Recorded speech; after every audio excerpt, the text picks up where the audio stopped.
Muchas gracias a todos por su presencia. Para disfrutar de nuestra transmisión, les recordamos que debajo de su pantalla pueden encontrar un botón de idiomas. En él encontrarán la configuración para escucharlo en inglés o en español según su preferencia. De la misma manera les recordamos que pueden hacer sus preguntas y respuestas para el final de la sesión ser respondidas en vivo. Damos la bienvenida a la doctora Mara y a la doctora Michelle, que son nuestras coordinadoras. Adelante, doctoras.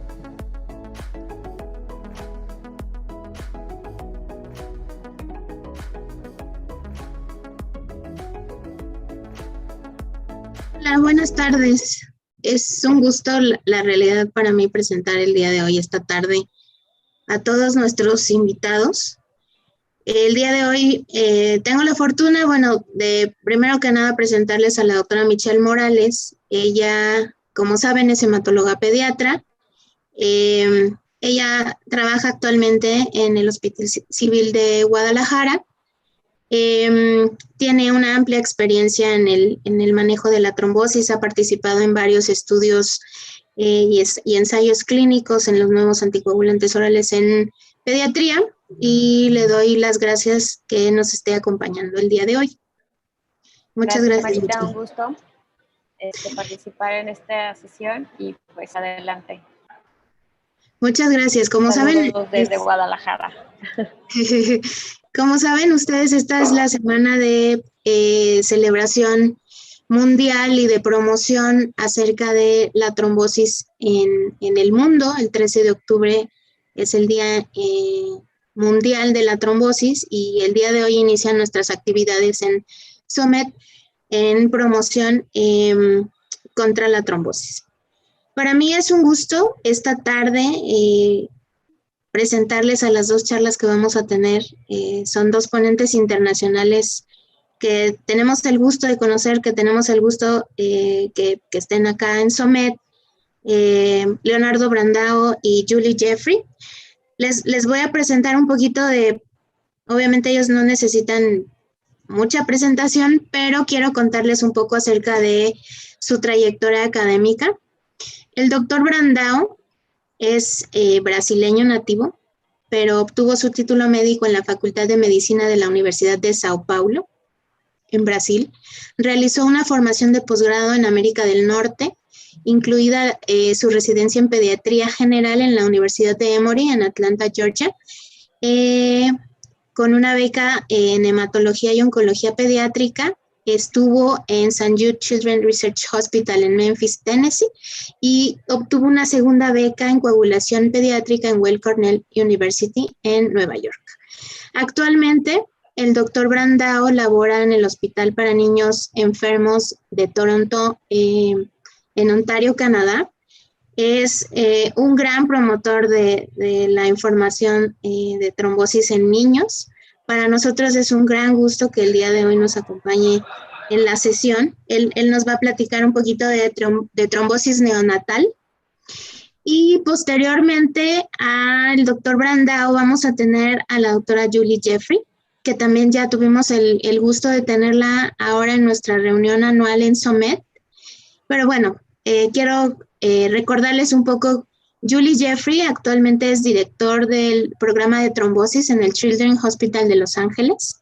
Es profesor asistente de pediatría también en la Universidad del Sur de California. Ella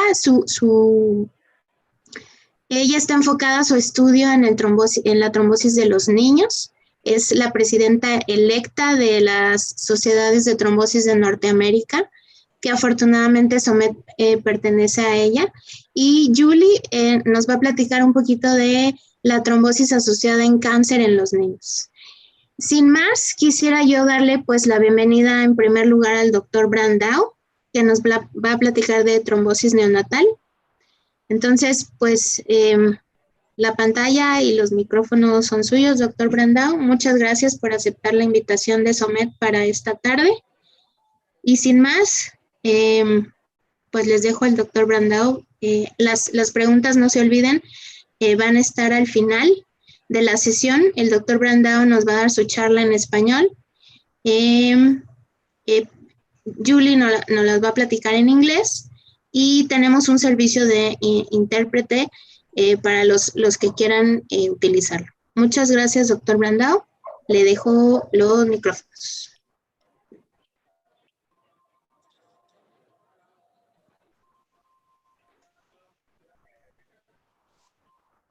Bienvenido.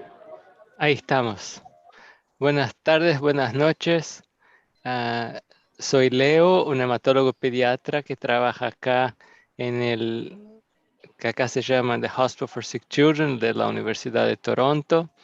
Agradezco a la doctora Núñez, y a la doctora Morales y a todos en SOMETH por darme una chance de hablar al respecto de la trombosis y un tema muy cercano a nosotros, la trombosis en neonatos. Entonces, empecemos con los 45 minutos. Ahí están mis conflictos de interés. Apoyo la investigación relacionada a trombosis, incluyendo neonatos. Y, por supuesto, voy a lo largo de la presentación discutir sobre el uso no autorizado de ciertas medicaciones o medicamentos, y ciertos dispositivos médicos. Bien, el objetivo de la charla será dividido en 3 partes. Va a ser un pupurrí o una revisión general de todos los eventos trombóticos que pueden pasar en el neonato, empezando con el sistema nervioso central y después afuera del sistema nervioso central.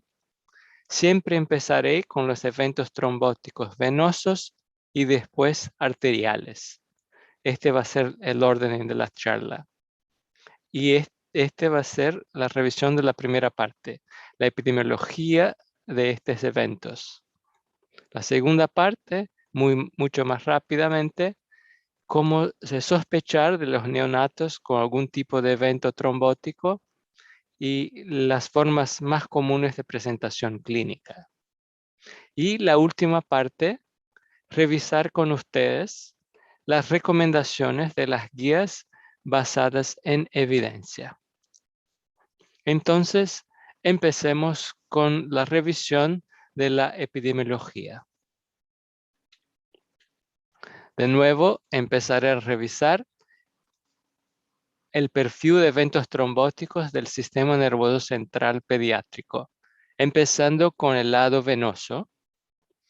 Entonces, la trombosis venosa del seno cerebral. Acá podemos ver los datos de 160 niños de edad de 0 a 18 años, reportado por el registro canadiense de trombosis venosa del seno cerebral pediátrico. Podemos ver que hay una incidencia que es muy parecida con la incidencia de trombosis venosa profunda, o sea, afuera del sistema nervioso central, con 2 picos, un en primer año y después en la adolescencia.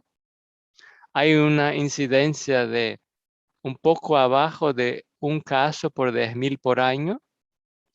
La mortalidad general, o sea, de todos que tienen, es porque muchos casos son pacientes que están hospitalizados y los hospitalizados que la tienen una mortalidad de 8%, pero la mortalidad causada por la trombosis venosa del seno, 4% en este registro. En contrapartida, miremos la misma información también en el registro de accidente cerebral isquémico, o sea, arterial canadiense. Casi 10 veces más paciente, casi 1.200 pacientes y una incidencia que es casi el triple de la incidencia comparada a la trombosis venosa del seno cerebral. Acá se puede ver la disposición de los casos de nuevo de 0 a 18 años de edad, y quizá el pico bimodal no es tan claro cuánto es con la trombosis venosa. La mortalidad general de niños que tienen un accidente cerebral isquémico, 12%, y relacionada solamente al evento, 5%. Antes de terminar, les llamo la atención del porcentaje de casos que ocurren en neonatos, tanto en trombosis del seno cerebral cuanto del accidente cerebral isquémico. 43% de los casos de trombosis venosa del seno cerebral durante la infancia pasan en neonatos. Y casi 1 en 4 de los accidentes arteriales pasan también en los neonatos. Muy significativo. Una mirada más cercana, nuevamente, mirando el número de casos o incidencia por nacidos vivos por año, en neonatos 40 y a largo de la infancia 0,7. Nuevamente, para hacer el punto que en neonatos es algo común. Preferencia en hombres en relación a las mujeres. Factores de riesgo más comunes fetales, fetos con hipoxia o por parto instrumental, y factores relacionados a la madre, corioamnionitis, diabetes y preeclampsia. La ubicación de la obstrucción en los senos centrales, más común el seno superior sagital, que es en la figura el mayor, el lateral, el seno recto y las venas basales y corticales. La misma información relacionada ahora a la obstrucción en las arterias del sistema nervioso central, vemos nuevamente, aunque no con no tanta diferencia, el número mayor de accidentes cerebrovasculares isquémicos en neonatos en comparación a las otras edades pediátricas. Nuevamente, preferencia al sexo masculino. El impacto inmenso no solo al niño como a la familia, la sociedad, y la ubicación o localización de las arterias más comúnmente obstruidas, especialmente en neonato, la arteria cerebral media izquierda, la arteria carótida interna, cerebral anterior, cerebral posterior y la coroidea anterior.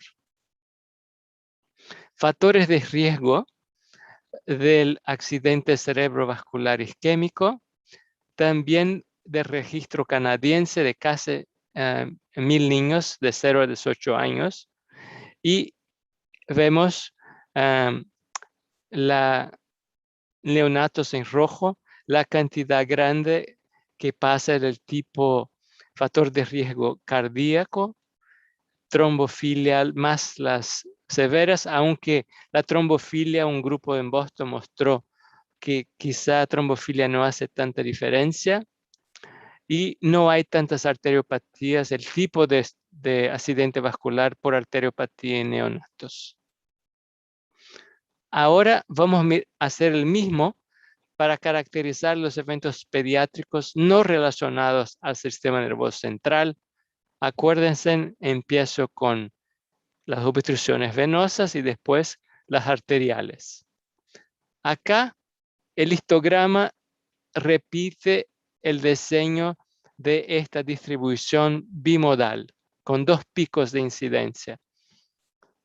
Una en primer año de edad y después durante la adolescencia, con una incidencia reportada inicialmente por el registro canadiense de 5 en 10,000 hospitalizaciones y un reporte de un banco de datos que se llama FIS, liderado por la doctora Raffini de Filadelfia, de casi 1 en 200 hospitalizaciones.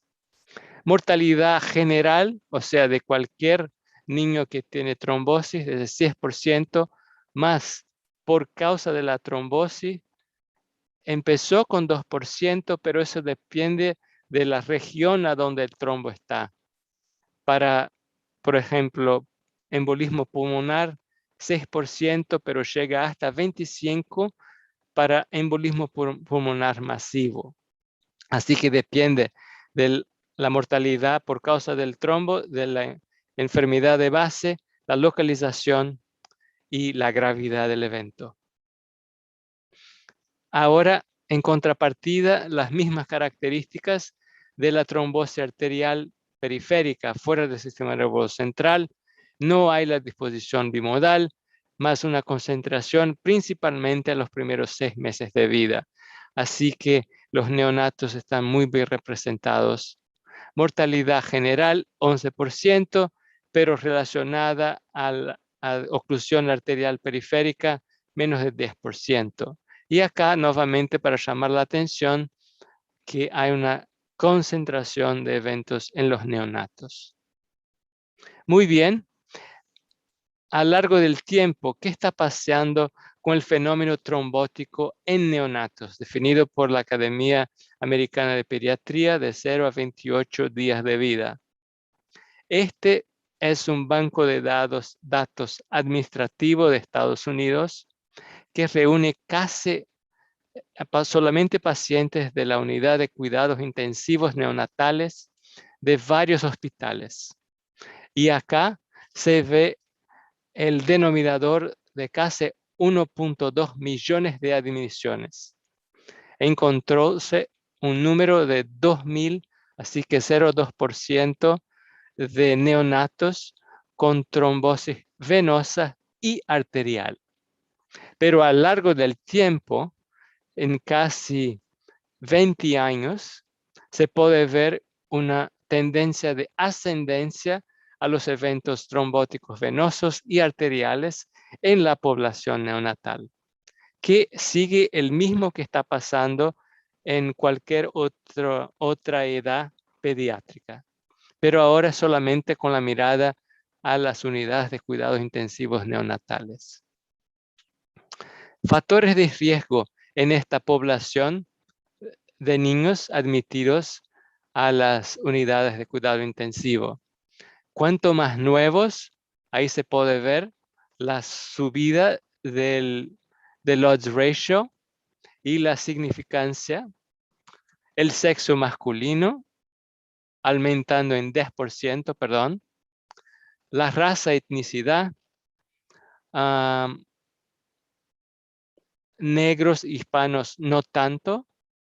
Condiciones de base como cardiopatía congénita, estar muy enfermo y necesitar ventilación mecánica o vasopresores, una práctica cotidiana ahora de darse eritropoetina a neonatos, someterlos a cirugía o neonatos con septicemia.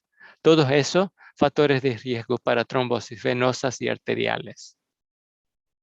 Ahora una mirada de más cerca.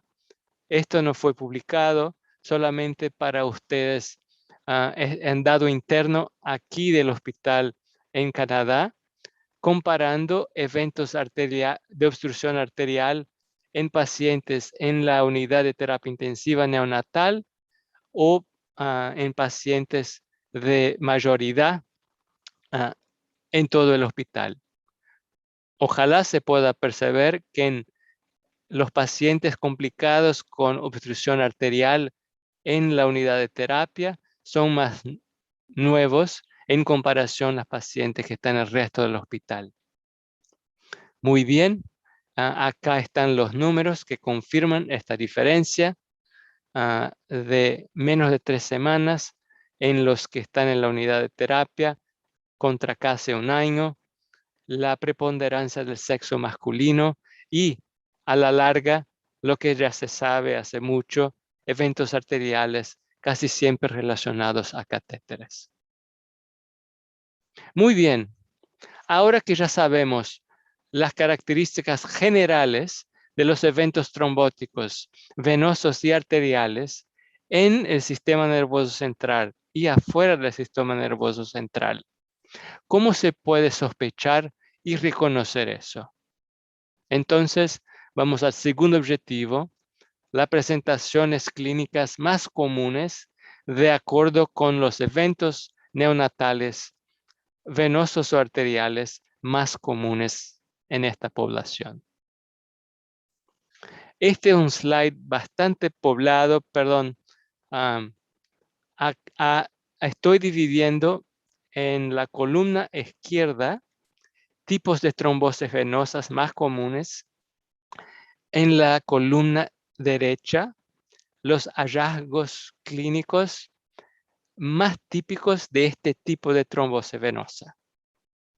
Como en la charla, empiezo por la trombosis venosa en el sistema nervioso central que ya hablamos, del seno venoso central. Los hallazgos clínicos más comunes en los neonatos, convulsiones, letargo, mala alimentación y apnea. Pero llamo la atención de las señoras y señores para el asterisco, que quiere decir que falta a estos hallazgos sensibilidad y especificidad. Así que uno solamente va a confirmar después de pedir exámenes de imágenes apropiados para su diagnóstico. Ahora que revisamos el modo más común de presentación de la trombosis de seno cerebral venoso, ¿qué tal mencionarnos 3 formas o dramáticas o bien típicas de trombosis venosas en neonatos? Empezando con la rarísima púrpura fulminante hereditaria, de incidencia entre 1 en 1 millón a casi 1 en 4 millones, excepto en países o culturas a donde el casamiento, las bodas entre familias sea algo culturalmente más aceptado. Muy bien, los casos de púrpura fulminante son dramáticos. Antes mismo de nacer o así que nazca, el neonato tiene lesiones cutáneas que crecen de un modo muy rápido. También tiene lesiones en la retina, o sea, intraoculares, que en general llevan a la pérdida de la visión. Tienen obstrucciones de venas renales o de venas de miembros, de extremidades, perdón. Así que es imperativo el reconocimiento apropiado para que se empiece el tratamiento antes que el niño muera de coagulación diseminada. Con la trombosis venosa renal hay una tríade muy clásica de presentación, aunque en general los pacientes no leen los libros y no tienen la tríade clásica. Menos de 20% la tienen. Pero ahí está listada la tríade clásica, llamando la atención que también faltan sensibilidad y especificidad a los elementos de la tríade: hematuria, masa de flanco y trombocitopenia, en general moderada. Para la trombosis de vena porta, mucho más comúnmente causada por catéter de vena umbilical, hallazgos clínicos incluyen colaterales abdominales, organomegalia y hemorragia del tracto gastrointestinal. Finalmente, la trombosis venosa más común en neonatos, como ya mencioné, pero mencioné arterial, también la venosa causada por catéter venoso central, a donde se ve hinchazón de extremidad, enrojecimiento, calor y en casos raros que hay comunicación, hay una abertura en el corazón con un shunt de la derecha para la izquierda, puede haber un accidente cardiovascular paradojal. ¿Qué tal si hacemos el mismo ejercicio para las trombosis en recién nacidos arteriales? Tomaré la libertad de hacer la misma secuencia, empezando por el tipo de trombosis arterial a la izquierda y los hallazgos clínicos más comunes en la derecha. el accidente cerebrovascular isquémico, igualmente a la trombosis seno venoso, se presenta con convulsiones, apnea e irritabilidad. Es obvio que le faltan sensibilidad y especificidad a estos elementos. Ya la trombosis arterial periférica, más comúnmente causada por catéter umbilical o el periférico, llevan a una palidez, falta de pulso y extremidad fría de la extremidad afectada. Llamaré la atención para un caso que tiene una heterogeneidad de presentación clínica, pudiendo ser fatal. Las trombosis aórticas, mucho más comúnmente causadas por la presencia de un catéter umbilical. Pacientes pueden presentar con ausencia de síntomas o choque, arritmias o taquicardia, apnea, palidez. Ya hablaremos de cómo se trata. Y relacionado al cateterismo cardíaco, no es raro que pase en la extremidad cateterizada trombosis arterial y venosa, pero ahora estoy hablando de las arteriales y reconocimiento a través de palidez de miembro, extremidad fría y falta de pulso. Muy bien, ahora que terminamos la descripción de la epidemiología y cómo se reconocen los eventos de trombosis arterial, venosa y arterial en neonatos, ¿cuáles son las recomendaciones de las guías basadas en evidencia? Y también tomé la libertad de listar eso un poco de historia, ¿no? Por favor, eso no quiere decir, hay más recomendaciones basadas en evidencias para el manejo de trombosis pediátrica que están disponibles en la literatura. Traigo para ustedes ejemplos de guidelines clásicos. El del medio tiene mucho que ver con esta foto de la izquierda. La foto de la izquierda es un capítulo de protocolo. Era un librito para usar para el médico de guardia acá en el hospital de SickKids, para que el residente de pediatría pudiera saber cómo manejar los casos de trombosis, principalmente residentes de otras especialidades o subespecialidades pediátricas que no estuvieran tan familiarizados con el lenguaje de anticoagulación. Muy bien, este fue un embrión, obviamente de un modo mucho más sofisticado, multiinstitucionalizado y multidisciplinar, que generó la primera edición que se ve la foto del CHEST Guideline, el último en febrero de 2012. Y la primera edición también basada en evidencia por la Academia Americana, el ASH Guideline de diciembre de 2018. Ahí que vamos a mergullar en estas recomendaciones para los escenarios más comunes. Bien, empezando de nuevo, sistema nervioso central, venas antes de arteria. Y traigo para ustedes el resumen de una tesis de el ahora staff del team de accidente vascular pediátrico en SickKids, pero esta fue su tesis. Él basó su tesis en el fato que el protocolo de anticoagulación, aunque fuera publicado, en 2097, el protocolo era el mismo desde el principio de la década de 90. Y para pacientes con problemas en el sistema nervioso central, el mismo protocolo sin cambio desde 99. Él miró 162 niños de 0 a 18 años con trombosis de seno venoso central, mitad de ellos anticoagulados. En estos pacientes, la tasa de sangrado mayor fue de 6% y ninguno de ellos murió por causa del sangrado.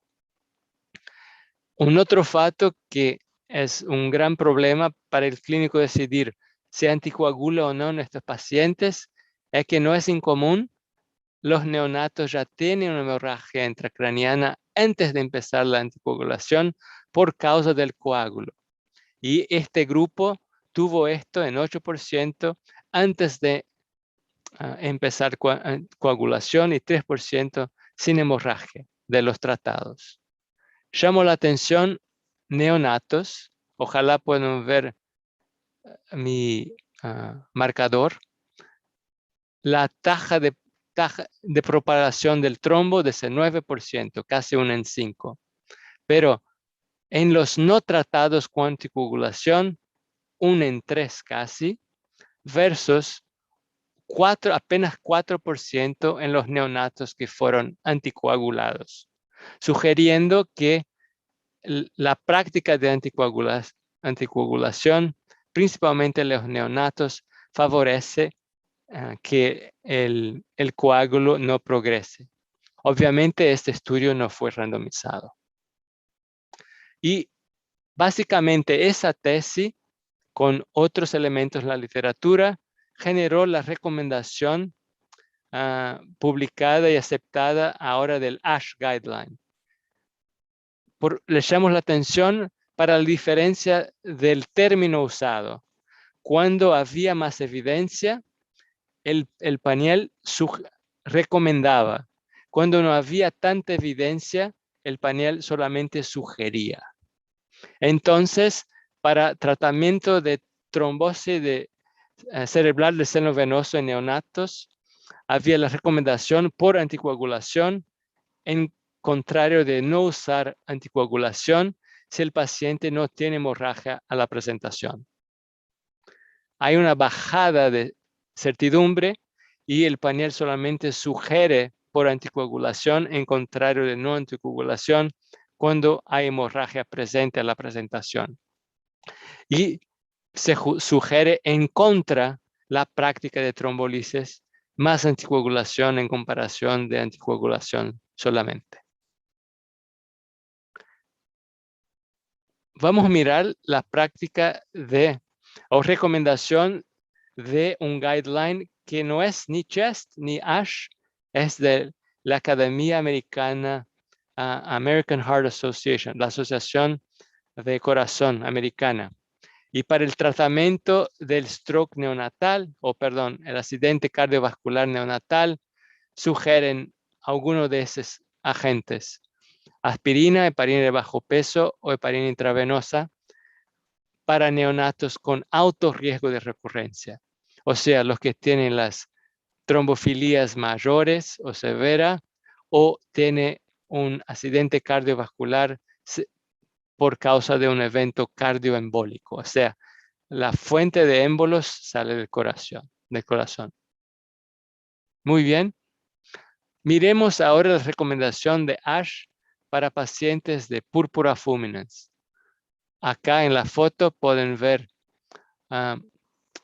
anisocoria o trombosis retiniana que sugiere pérdida de visión, la clásica lesión cutánea que crece muy rápidamente si no hay tratamiento y accidentes vasculares y una foto de la patología mostrando necrosis en la dermis.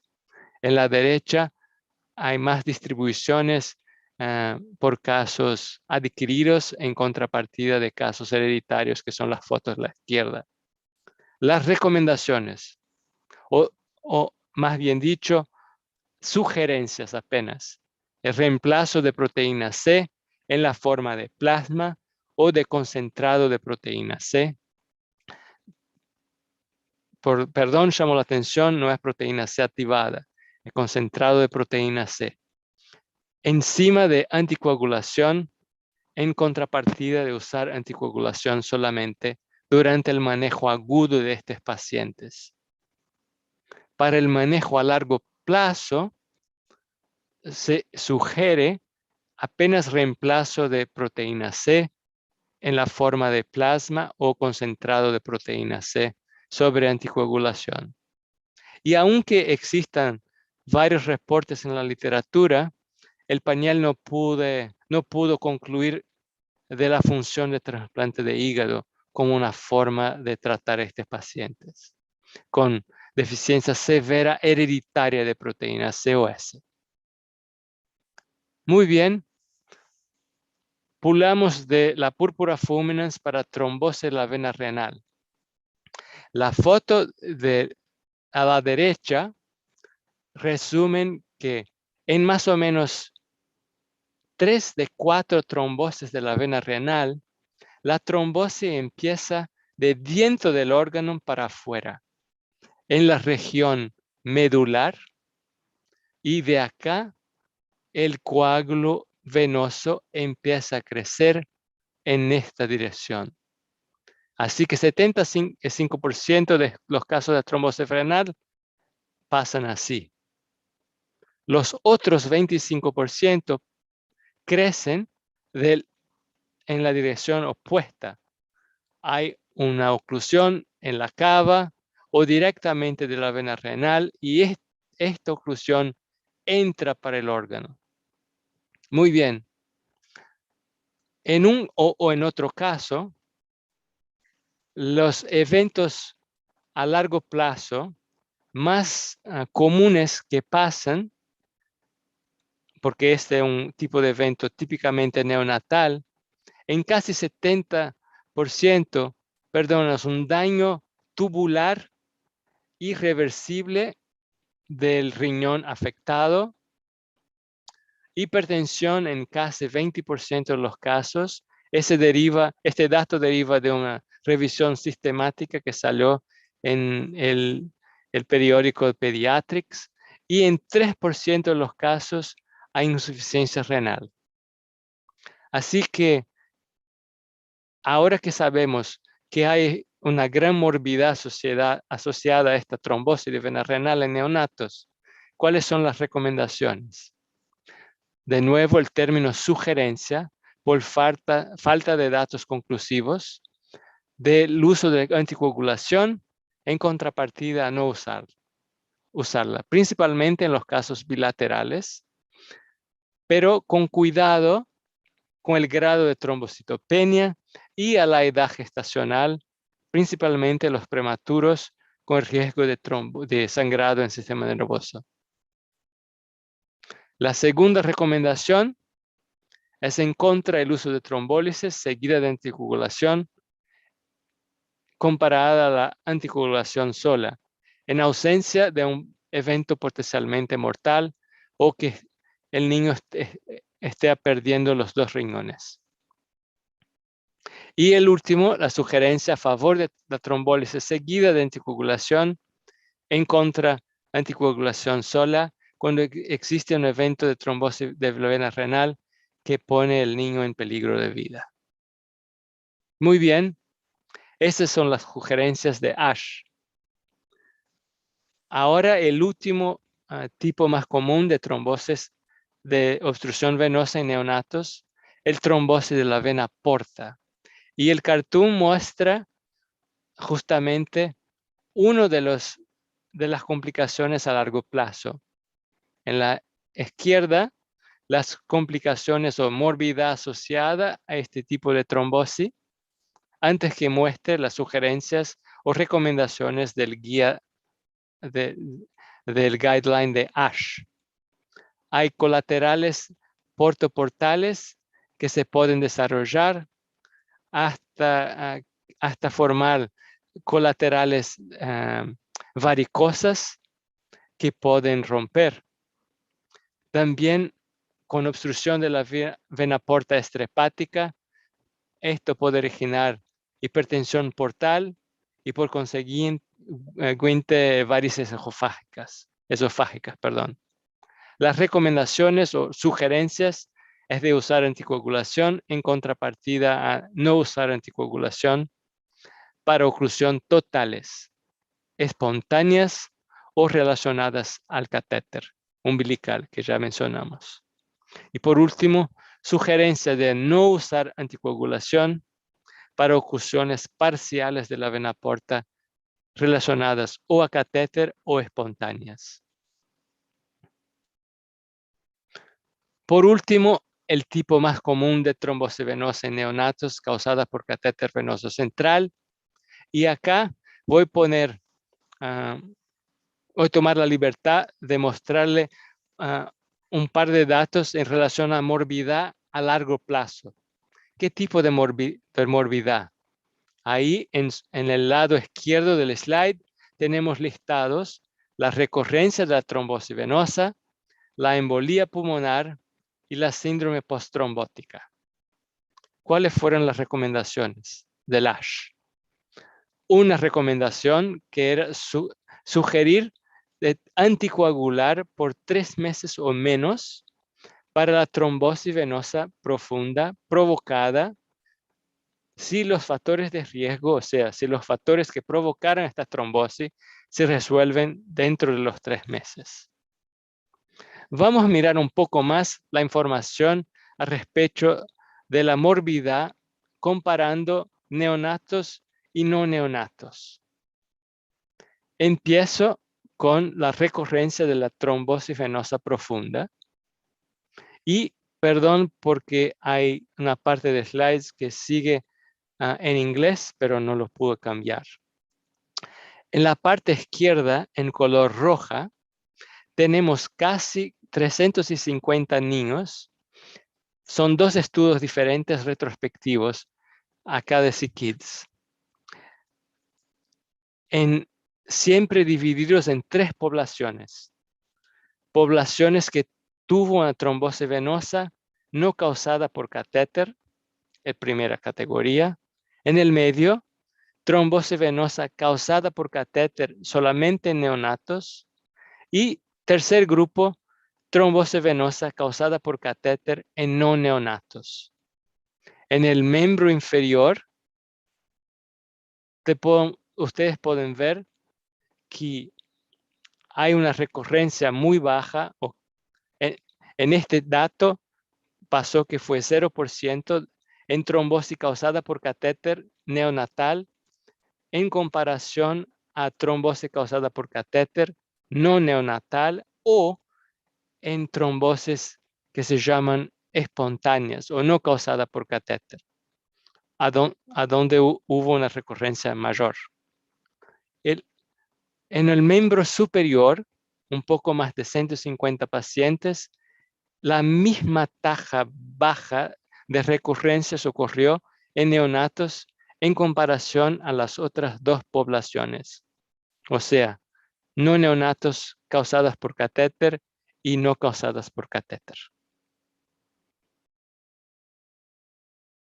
¿Qué tal si miramos a la comorbidad embolía pulmonar?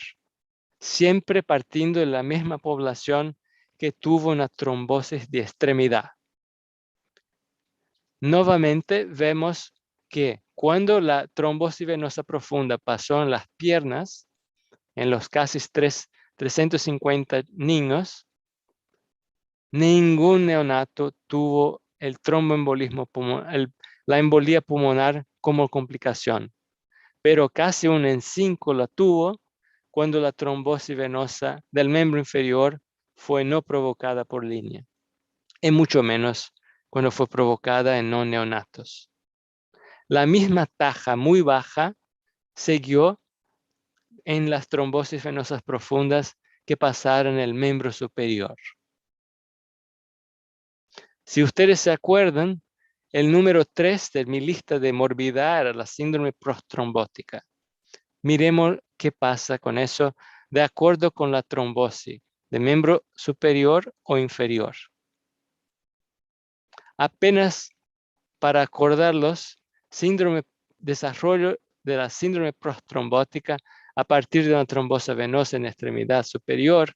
Síndrome posttrombótica es doença venosa crónica, enfermedad venosa crónica, perdón. En la extremidad se queda hinchada, con dolor, hasta que el hallazgo clínico más severo sería una úlcera venosa. Acá tenemos una curva de sobrevivencia sin síndrome posttrombótica. Es una Kaplan-Meier curve, un post-thrombotic syndrome fee survival. Este sería el término técnico. En azul tenemos la trombosis de miembro superior no provocada por catéter. En verde, en el medio, provocada por catéter en no neonatos. Y en rojo, provocada por catéter en neonatos. Y ahora les voy a mostrar después de cuánto tiempo mitad de la población que tuvo la trombosis ya tenía síndrome posttrombótica, denotada por la escala pediátrica llamada Vilalta modificada. Miremos, con un poco más de un año, niños que tuvieran trombosis en extremidad superior ya tenían síndrome posttrombótica. Con un poco más de 3 años y medio, niños no neonatos que tuvieran trombosis por catéter tenían síndrome posttrombótica. Y en los neonatos con trombosis por catéter, la síndrome posttrombótica solo apareció después, mitad tenía síndrome después de 10 años de seguimiento clínico. Nosotros seguimos acá por el mínimo 10 años. ¿Qué pasa si la trombosis es de extremidad inferior? El mismo pasa. En más o menos 2 años y medio, si la extremidad inferior fue afectada, mitad de los pacientes con trombosis espontánea ya tenían síndrome posttrombótica. En contrapartida, los no neonatos con trombosis por catéter, después de casi 5 años y medio, mitad tenía síndrome posttrombótica. Es verdad, la gran mayoría síndrome posttrombótica leviana, pero hay progresión de esto en algunos pacientes, entre 10 a 15%. Y en los neonatos, más una vez, solo después de 10 años, mitad de los que tuvieron trombosis de extremidad inferior por catéter la tenían. La quiere decir síndrome posttrombótica. Esto da una idea de la frecuencia, no de la severidad, de las complicaciones relacionadas a trombosis venosa por catéter, para que ustedes puedan poner las recomendaciones de los guidelines en perspectiva. Tenemos más 20 minutos y ahora terminaré cambiando para características arteriales, pero antes que lo haga, llamaría la atención de ustedes para una evolución de la recomendación del ASH Guideline de diciembre de 2018. Esto es el legendario estudio KidsDot sobre el liderazgo del Dr. New Goldenberg, que está en la Hopkins en Florida. Y acá él evaluó la eficacia y seguridad de la anticoagulación de duración reducida. Acuérdense, el guideline sugiere 3 meses, así que acá ello comparó duración convencional de 3 meses en contra duración de 6 semanas a todos los niños que a las 6 semanas no más tenían la obstrucción completa de la vena afectada. Y acá está el resultado. El doctor Goldenberg me dejó dividir con ustedes que no hubo diferencia en recurrencia en niños tratados por 6 meses o por 6 semanas, o 3 meses, cuando a los 6 meses no había más una obstrucción total de la vena afectada. Estoy seguro que después de que los resultados, porque serán muchos, de este trial fantástico, van a cambiar algunas recomendaciones oficiales. Ahora sí, cambiemos para ejemplos de eventos trombóticos arteriales para poner el ASH Guideline solamente recomendó tratamiento para venas, entonces me voy a referir a las recomendaciones del CHEST. Y voy a mostrar 3 grados de un modo visual, 3 grados diferentes, empezando por el mejor grado de ejemplos de trombosis arteriales periféricas. Esa es una trombosis arterial periférica clásica causada por un catéter. Se puede ver la marca que los catéteres dejaron. Y para casos así, bastante benignos, la trombosis arterial, como recomendación de CHEST, puede ser tratada con anticoagulación, con heparina de bajo peso, heparina EV, con mejoría entre 1 a 2 semanas. La recomendación oficial es 1 semana. Esto ya es un caso clínicamente con hallazgos peores. Llamo la atención para que miren, con la reperfusión hubo un gran hinchazón del miembro superior derecho. Este niño, si se acuerdan de la anatomía del arco aórtico, también tuvo un evento cardiovascular del sistema nervioso central y casi desarrolló una síndrome compartimental. Así que ya un caso clínicamente peor que el primero. Fue un evento arterial idiopático de brazo derecho, como ya dije, asociado a accidente cerebrovascular, y el paciente fue considerado a fibrinólisis hasta que se supo del ACV, y ahí la fibrinólisis no fue ofrecida. Por último, un ejemplo de casos de trombosis arterial mucho más severo. Llamo la atención para los diferentes grados de isquemia, ya con necrosis y pérdida seguro de tejido que están ya necrosados. Y en este caso tan dramático, causada por una trombosis abdominal aórtica con embolía a las dos extremidades inferiores, el paciente tuvo también isquemia del hígado, tuvo una terrible coagulación intravascular diseminada, pero este sería un ejemplo quizá más a la derecha de la presentación clínica de eventos trombóticos arteriales periféricos en neonatos. Estamos casi terminando y divido una experiencia de 74 casos de trombosis arterial neonatales en la unidad de cuidados intensivos. La edad media de los pacientes de los 74, todos confirmados con imágenes, 9 días. La gran mayoría, como ya miramos, causadas por líneas y la región, miembro, extremidad superior, inferior y tronco. Con la anticoagulación, con media de bastante más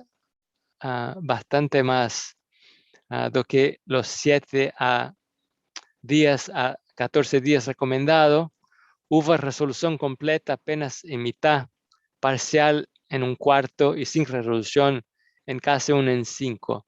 Y casi 10% recibieron fibrinólisis. Los resultados no favorables, 3 muertes, 2 pérdidas de extremidad y 3 pérdidas de función renal. Todo eso para intentar calcular factores predictores de resultados desfavorables. Y aquí divido con ustedes con 12 resultados desfavorables en una regresión logística multivariada. En rosa se puede ver eventos arteriales no de extremidades, ausencia de pulso por más de 6 horas y ausencia de pulso no percibida por más de 6 horas, ausencia de tratamiento por más de 12 horas. Y tratamiento fue la única cosa que los protegió. 15% fueron mejor.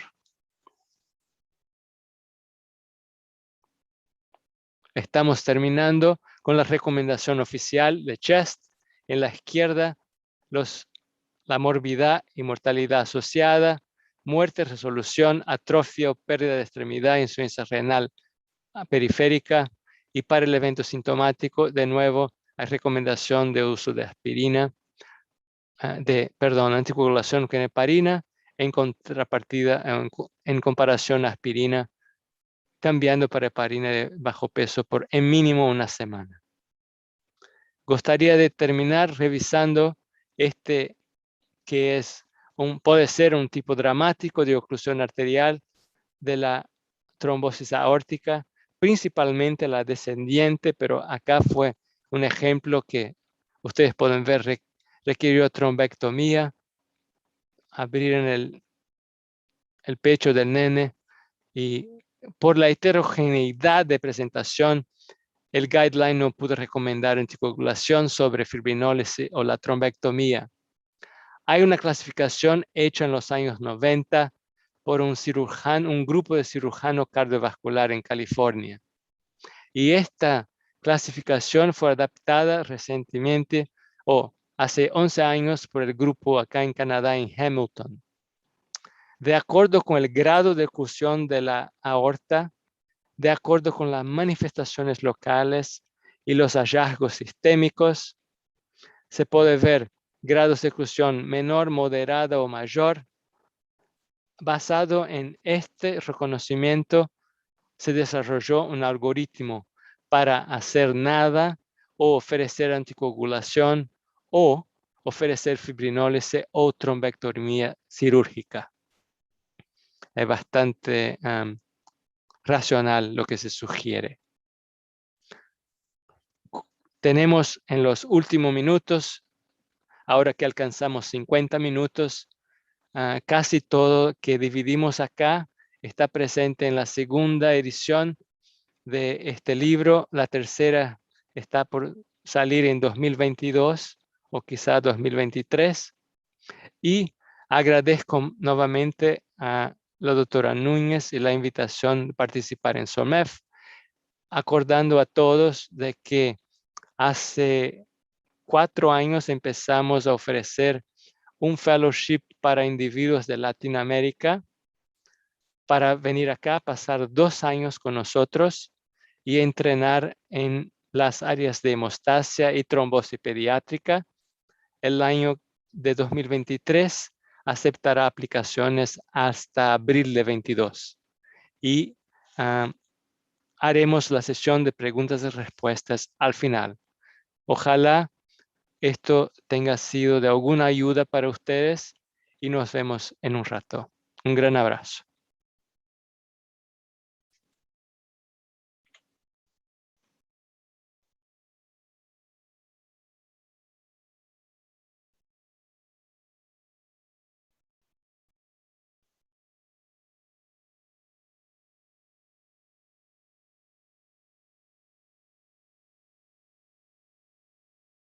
Hi, everybody. I'm Julie Jeffrey. I'm from the Children's Hospital of Los Angeles, and I'm excited to talk to you guys today about thrombosis in cancer in pediatrics.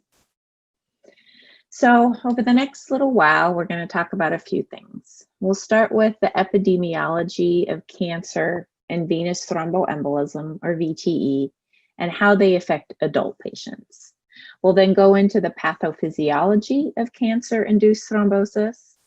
Then we'll go into children and thrombosis in general in all children. We'll then start to focus on children with cancer and their risk factors for VTE, and then the guidelines for VTE prevention and treatment in these children. So let's start with adults. So cancer and thrombosis in adults is a really well-known entity. And sometimes adults will actually present with VTE as a presenting symptom for cancer, which for those of you who are pediatricians is quite different than our children. It's a rarity for a child to present first with the VTE and then we go looking for the cancer. But in adults, it's actually the second leading cause of death in patients with cancer outside of cancer. Those who do end up surviving their cancer and their VTE, there's multiple complications that occur with other patients without cancer. So things like post-thrombotic syndrome, recurrent VTE, and chronic thromboembolic pulmonary hypertension for those who ended up getting PE. A study that I showed below here with a graph and a table looked at these patients who were adults with cancer and VTE. And what I first want you to note that those with cancer had a much higher risk of recurrent VTE than those without cancer. And so what I want you to take from this is, I think a lot of this we can extrapolate to our pediatric patients, like we do with most things in medicine, that we get a lot of data about adults. We know that children are not small adults, but I think we can take some of the things from many of these studies and put it towards our own patients. But what I see from this is that those who did have a VTE and cancer, we have to be really careful about their future in terms of getting another VTE later on in life.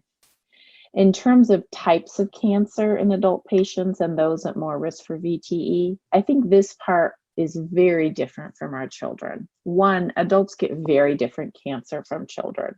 But two, you can see at the bottom that the most likely type of cancer that ends up getting a VTE is very different than children. Things like ovarian cancer, brain tumors, pancreatic cancer, those are the big players for adults. So what's the pathophysiology? Why is cancer such a thrombotic risk? And it's very interesting that a lot of the factors that stimulate our own coagulation system, our coagulation cascade, and stimulate platelets to aggregate and activate are the same things that happen in the tumor cells.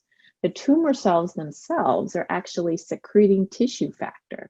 They're secreting PI1 that is then activating all of these parts of our hemostatic pathway.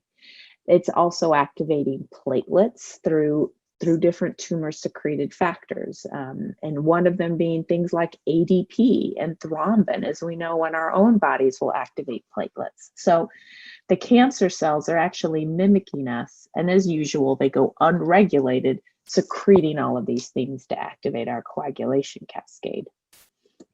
In addition, this next figure shows a tumor that is aggressive and metastasizes to places like the blood vessel. And so it eats through that blood vessel wall.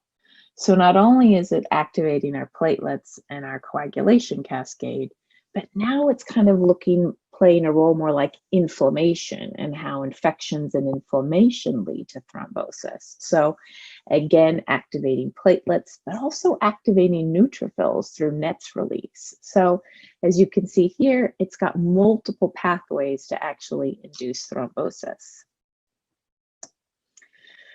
So this looks at some patients who are adults with cancer and what are the risk factors. We looked at the other study and its cancer sites, so places like ovarian and lymphoma and brain tumors, having metastatic disease, so not surprising from the last slide of why that's really prothrombotic.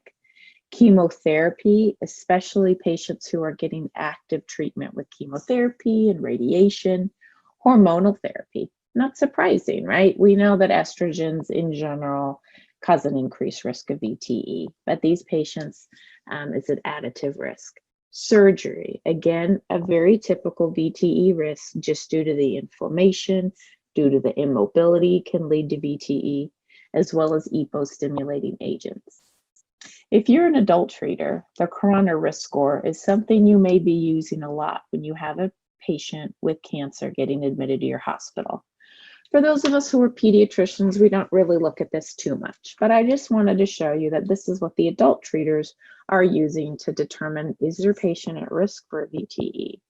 So it looks at the sites of cancer, it looks at their platelet count. So patients with a high platelet count are at risk for a VTE. Something I think we can do as pediatricians, looking at low hemoglobins, pre-chemotherapy, white blood cell count being elevated, and obesity. And I think some of those we can take away from the corona risk score and just maybe consider our own pediatric patients. This study was put out recently at the American Society of Hematology in 2020.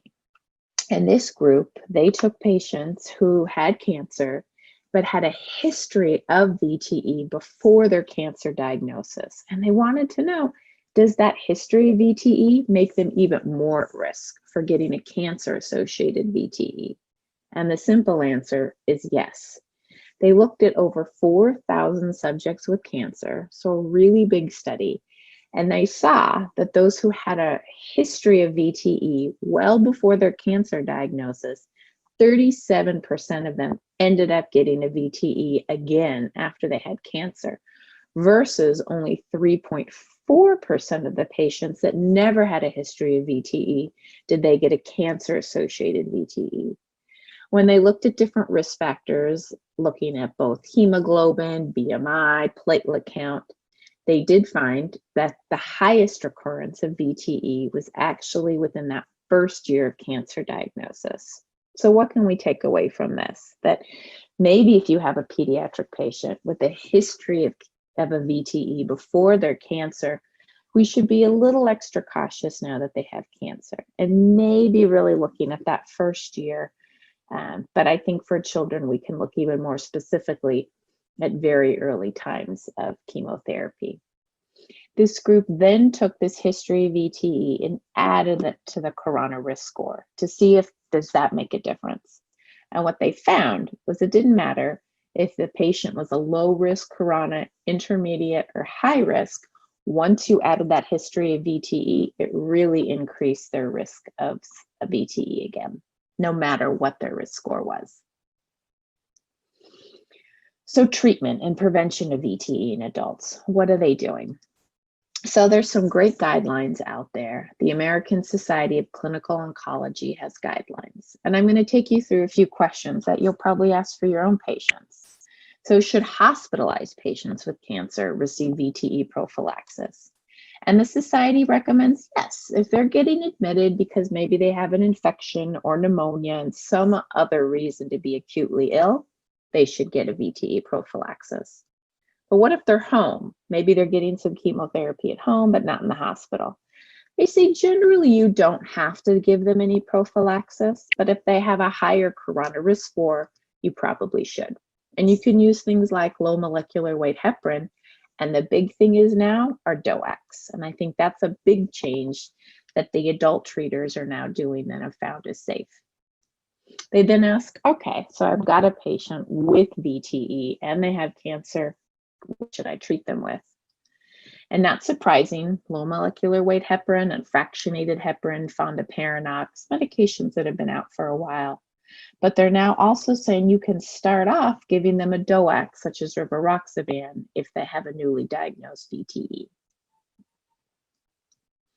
So the American Society of Hematology has also put out guidelines really recently. It's very wonderful if you guys haven't looked at this website. They really revamped all of their guidelines, and they have ones for cancer-associated pregnancy, pediatric.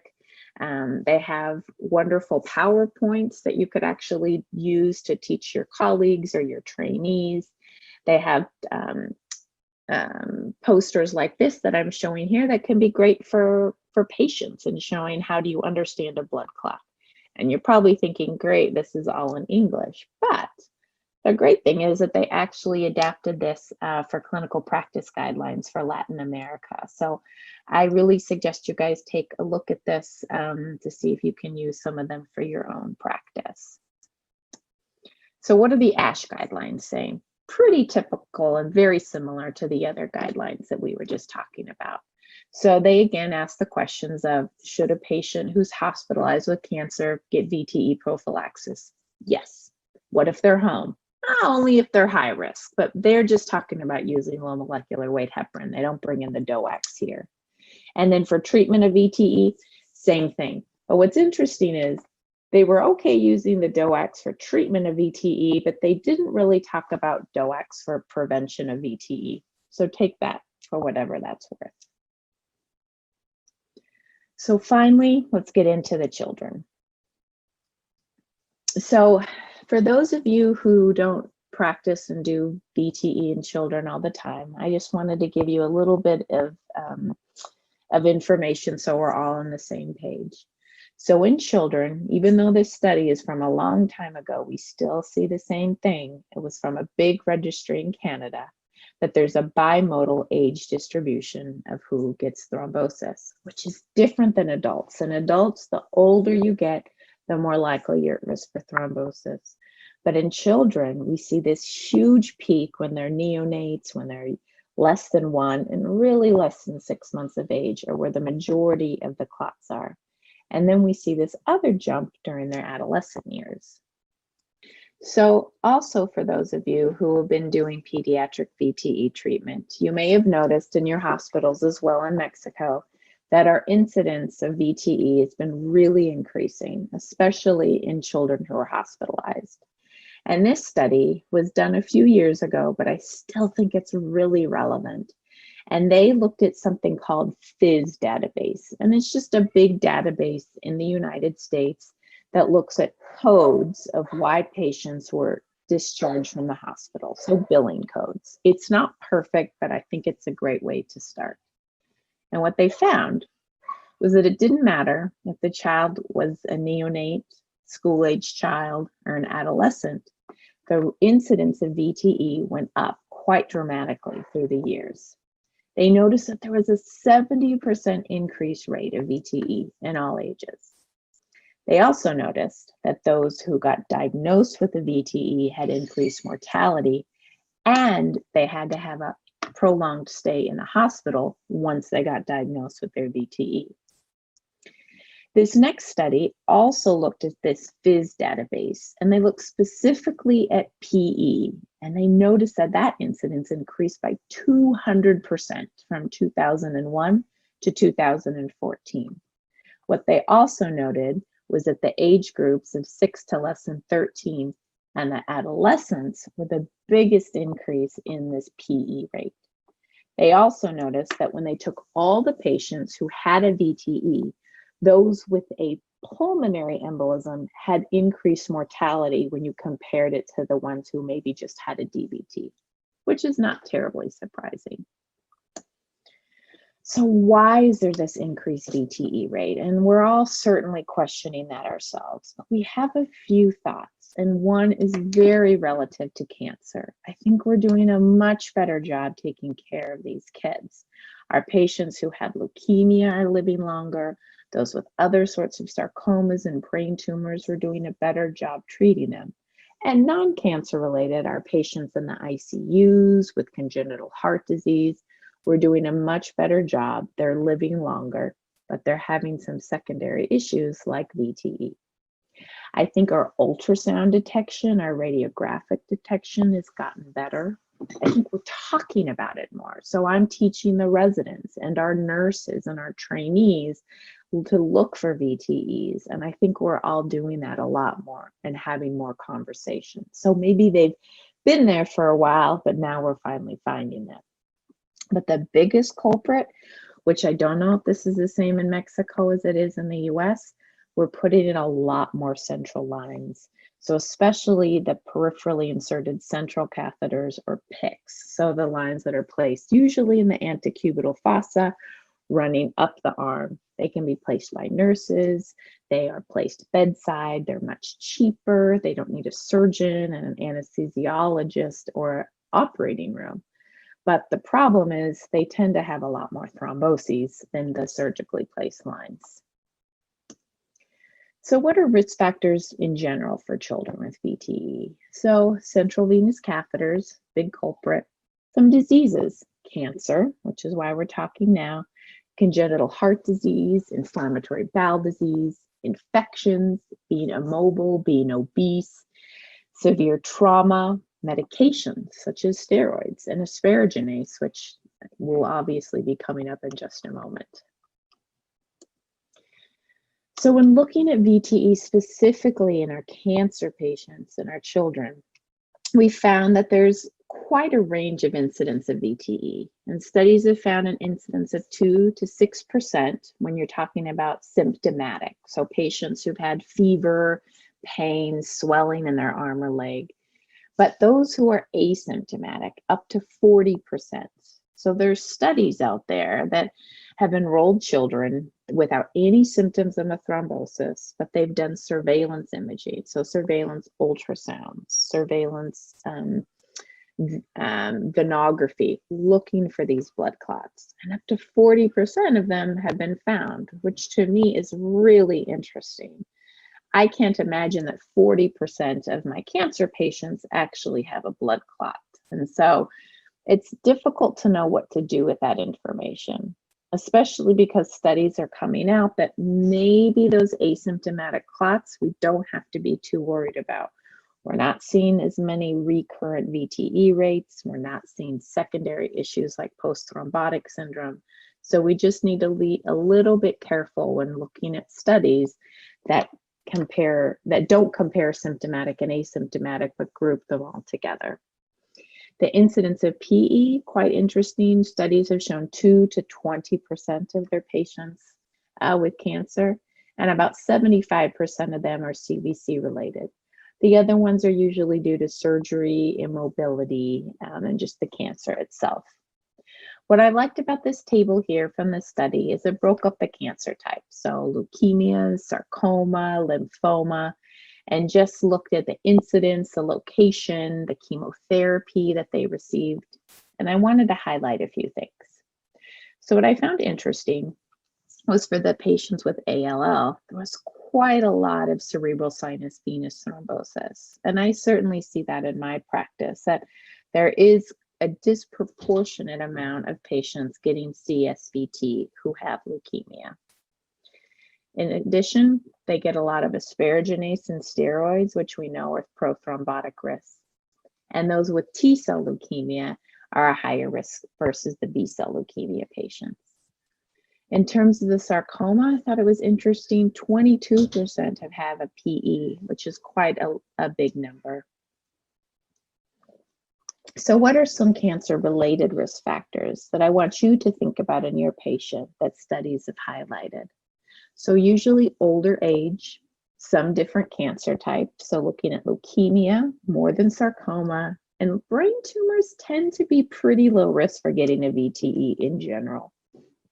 Different chemotherapies, having a central venous line, surgeries, having a bloodstream infection, and then thrombophilias. So let's go through each of these one by one. So age and cancer type. So as I kind of alluded, many of the studies when looking at age have found that the older age patients end up having a higher risk of thrombosis than the younger age. So this study looked at AYA patients, so adolescent and young adult cancer patients, compared to younger children with cancer.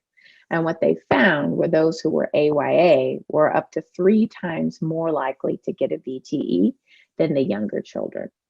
What I also found interesting is the distribution of the types of cancer compared to getting a thrombosis. And what was interesting from this table, as you'll see, was that there was actually a good proportion of children with CNS tumors who got a thrombosis versus the adolescents where it was much lower. And I will tell you when looking at the studies, normally those with CNS tumors are pretty low risk of getting thrombosis, but this study showed a little bit differently, but still high numbers with things like ALL and the lymphomas. So this was also a study looking at AYA data. This was, again, a FIS database study, so we do love the FIS database. So AYA patients aged 15 to 24, what they found was even when looking at the adolescents and young adults, those who were in the older age group, so 18 to 24, had an even higher rate of VTE when looking at 15 to 17 years of age. They also noted that patients with leukemia, those with the bone and soft tissue, those with lymphoma, had a much higher increased VTE rate when you compare it to other neoplasms or CNS tumors. So this study looked specifically just at lymphoma or acute lymphoblastic leukemia patients. They were on a Dana-Farber Cancer Institute protocol. And I just highlighted down below here when these patients got prednisone, when they got asparaginase. So you can look at what they got for induction, for intensification. You can see that there's quite a lot of steroids and multiple doses of asparaginase during this intensification. They also wanted to look at differences between patients who were high risk versus standard risk leukemia and to see if that made a difference in their thrombosis risk. And what they found, not surprising, so they had 95 patients enrolled, all with leukemia. 11% of them ended up getting a VTE. They found that the highest incidence of VTE was during their intensification, which is when they had the majority of their asparaginase, higher doses of steroids, was when those children ended up getting a VTE. They noticed that those were high risk leukemia, which also just might be a higher risk cancer, or it could be because they got more steroids and asparaginase. And those who were older had the higher risk of getting a VTE. So not too surprising, but things you can take away with your own patient. So do you have a teenage patient who's high risk, who might have some other risk factors like obesity? Do you want to perhaps have them on prophylactic anticoagulation? So chemotherapy, what is it about the chemotherapy that also leads to VTE? So asparaginase, big culprit. So we know asparaginase has been an amazing game changer when talking about chemotherapy treatment. These patients, this has really been one of the huge reasons why we can cure many children with ALL. The problem is it's not perfect, as no medications are. So what happens is, so asparaginase is a bacterial derived enzyme. And as you can see here on the first figure, it basically depletes our cells from asparagine. Most of our cells do just fine, but the leukemia cells do not do okay without their asparagine. So it's great and kills off the leukemia cells. But what happens is we also have decreased protein synthesis when we don't have this amino acid. And the proteins that are really affected are our procoagulants and our anticoagulants. So then you might think, okay, so it decreases both our factors and our protein, CNS and antithrombin. Is there a nice balance?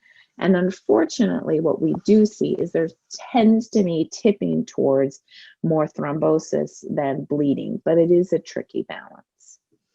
The other figure also shows that having decreased asparagine can also cause white cell activation, increased tissue factor expression, and increased thrombin and platelet activation. So not only is the cancer doing these things, but so is the L-asparaginase. So now we've got two things that are going to activating platelets and the coagulation cascade, as well as the cancer itself. And then you can also see here all the other risk factors we've talked about. Being age, mobility, infection.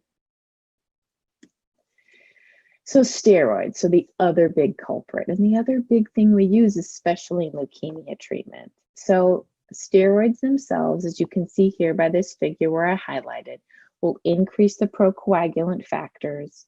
It will actually decrease our fibrinolytic proteins. So it decreases plasminogen, it decreases TPA, and it also increases the inhibitors of fibrinolysis. So now you've got decrease of making the fibrinolytic proteins and decreasing breaking up the clot and decreasing, and increasing your procoagulant factors. So now you've got all these factors that are being procoagulant, and then you're making clots, and then you can't really break them down. And that's what steroids are doing. You add that in with asparaginase, which is decreasing our mechanism for making protein CS and antithrombin. So you've really got a nice place to make a beautiful blood clot with both those medications together. What about central venous catheters? As I noted, big culprit in not just cancer-associated VTE, but all children with VTE. So it's not surprising that CVCs are a big thrombotic risk. And I use this figure that looks at the Vercoe's triad that many of us have probably learned in medical school, that you have your endothelial damage, you've got your venous stasis, and you have your hypercoagulability. So your endothelial damage comes into play when you're poking through that catheter and causing vessel damage. You've got stasis now because now you have this big piece of silicone or plastic in the way of the blood flow of our vein. And then you have the hypercoagulability itself. So patients with cancer, with infection, or both causing increased thrombotic risk. In patients in general, not just cancer patients, up to 80% of thrombotic events are in CVCs. And we also found that in children who have a CVC placed, 3 to 34% of them end up getting a VTE. Now, again, many of those studies are asymptomatic VTEs when you're getting up to those high numbers. But just know that this isn't special for cancer patients. It's just an additive risk. So this study looked at CVC characteristics with increased VTE risk and just looked at many, many studies that were done. This was a review article. And what they found was when you're thinking about what sort of line to place in your child, that the highest risk lines have tended to be PICs, have tended to be non-tunneled femoral lines, have tended to be multi-lumen lines. And so what you can take from this is, of course, our patients with cancer need central venous access, but could you possibly use a different type of line rather than a PIC or a large femoral line to help decrease that VTE risk? In terms of the patients themselves, they found that patients with cancer in general, patients with leukemia, patients who were critically ill tended to have the higher risk of VTE. Now, what about the age distribution when you're talking about CVC-related VTE? Again, this is in all children. And what we found was, again, there was this bimodal age distribution, the neonates and the adolescents. But what they found was that those who were younger tended to have more CVC-related VTE, and those who were in the adolescence, it was more non-CVC-related VTEs. So maybe things like mobility and estrogen comes into a bigger play when you're older. This study was actually a study that I conducted through a few institutions here in the United States, and we did a prospective look at two main CVC types that we use. So we looked at the incidence of VTE with PICs versus surgically placed tunneled lines. And what we found was the overall incidence was much higher, 9%, and this is in all children. So many of them did have cancer and leukemia in this study, but it also had patients who may just have an osteomyelitis or cystic fibrosis or any reason that our children get central lines. But there was a much higher risk of getting a VTE with a PIC versus a centrally placed tunneled line. And what we noted that 80% of the subjects in our study with VTE had a PIC, and we had about 2,000 subjects in our study. And that risk was quite a lot higher in those who had a PIC. We also noted that other risk factors are patients who had a history of VTE, similar to the other study we talked about earlier in this talk, those who had multiple lumens, those who had cancer, especially those who had leukemia and lymphoma, those who had a central line associated bloodstream infection, and those who had multiple malfunctions of their CVC. So maybe if you have a patient who you keep needing to put TPA in their line because it's getting plugged and you need to open it up, I would be a little extra, not cautious, but to look for a VTE. So if you have a patient whose line isn't working and you need to keep unplugging it, I would probably suggest doing an ultrasound to look for a VTE. So thrombophilia. So in general, I think we have been taught that things like factor V Leiden, prothrombin gene mutation, having deficiencies of protein C or NS are increased risk for thrombosis for any of us. But when you mix it with cancer and mix it with the chemotherapy agents, it's even a higher risk. And I loved that this paper took this great table to kind of explain what happens when you combine these factors and why maybe our patients who have a thrombophilia are at even increased risk of VTE. And it could question us at some point in the future, should we start testing all of our patients that get diagnosed with cancer with a thrombophilia to determine if maybe they should get on prophylaxis? I think it's just a question to put out there. But what I really liked is they went through things like having a prothrombin gene mutation mixed with needing corticosteroids. You're going to not only have increased prothrombin and thrombin levels with your prothrombin gene mutation, but if you have steroids, it's going to be even higher. Or things like having an MTHFR mutation plus methotrexate, you're going to have even higher levels of homocysteine than you would if you just had one of those issues. So really interesting. I think it's good to kind of take note of adding all of those things together. How high risk is your patient at? So this study looked again at just ALL patients and thrombophilia. They had 289 children with leukemia. They had 11% were ended up diagnosed with a VTE. They also looked at things like MTHFR, prothrombin gene, factor V Leiden, and they found that 55 of those children of 289 had at least one of these issues. They then compared those who had a thrombophilia to those who did not, and there was a much higher risk of getting VTE in those who had a thrombophilia.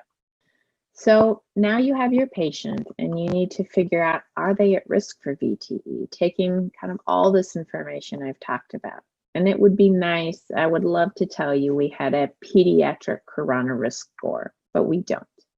I will tell you this is one of my passions, and what I do research in is figuring out which patients, any of our patients who were admitted to a hospital, who's at risk for VTE.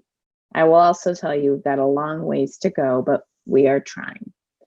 There are really just one or two pediatric cancer VTE risk assessments out there, and they're not being used very widely because they haven't been validated prospectively in a lot of centers. But this is one study that's out there put out by Mitchell back in 2010 that did try to create a risk model for just our leukemia patients. And so they looked at different protocols for treating our leukemia patients, BFM, COALL, and determining how much dexamethasone they got, how much prednisone and asparaginase. And they went through and gave each of these different point values. And so also having a type of central line of Broviac versus a port. Do they have thrombophilia? But as you notice, they're not talking a lot about obesity, mobility, surgery. So kind of bare bones. They're not talking about platelet count like the corona risk score. So very different, but came up with this point system. They then added into age of onset, number of asparaginase doses, if they were T-cell leukemia, to kind of come up with a way to assess your patient. And I think this is a great starting point. And I think all of these slides that I've shown can give all of us a little bit more information. So having been older, having high-risk leukemia, being immobile, being obese, and maybe having a thrombophilia if you've tested can all make you think that they're at really high risk for a VTE. So what happens if you do get a VTE in your patient with leukemia or sarcoma or brain tumor? Well, what we found is that studies have shown that their risk for things like post-thrombotic syndrome. So for those of you who don't do a lot of VTE, the post-thrombotic syndrome is due to the vascular damage, a lot like patients with diabetes. So they get poor circulation, they can get ulcers, they can get chronic swelling, they can get pain, it could turn purple if it's really bad, and can cause really quite a decreased quality of life. And we don't have great mechanisms to help these patients prevent or treat them. So studies out there have shown that patients who are cancer survivors who have had a VTE, up to 54, up to 54% of them end up having post-thrombotic syndrome. And one study showed that all of their patients who had a VTE, when they looked, had collateral veins, which means that the main vein where the thrombosis was just wasn't good enough for the blood flow and had to create these collaterals. They noted that patients who had a CVC occlusion, multiple CVCs, a CVC-related VTE, all had increased risk of getting post-thrombotic syndrome. And as I said, those patients also had a lower quality of life. So in terms of survival, this is a study that I actually did from my hospital. We just published it. We looked just at patients with that are AYA, so adolescent and young adult, and we took those who had a thrombosis and those who did not, but all AYA patients. We found that the majority of, this was interesting, those that had a thrombosis, 80% had leukemia or lymphoma, versus the non-thrombosis patients, 58% of the AY population. So definitely a predominance in that leukemia lymphoma population. 57% in general CVC related, so a little bit less than some of the other studies. What was also interesting is 70% of those patients who ended up getting a VTE had to have more CVCs placed. Now, is that because they got a VTE and someone pulled the line and put in another one? Or is it because the line wasn't working because there was a VTE?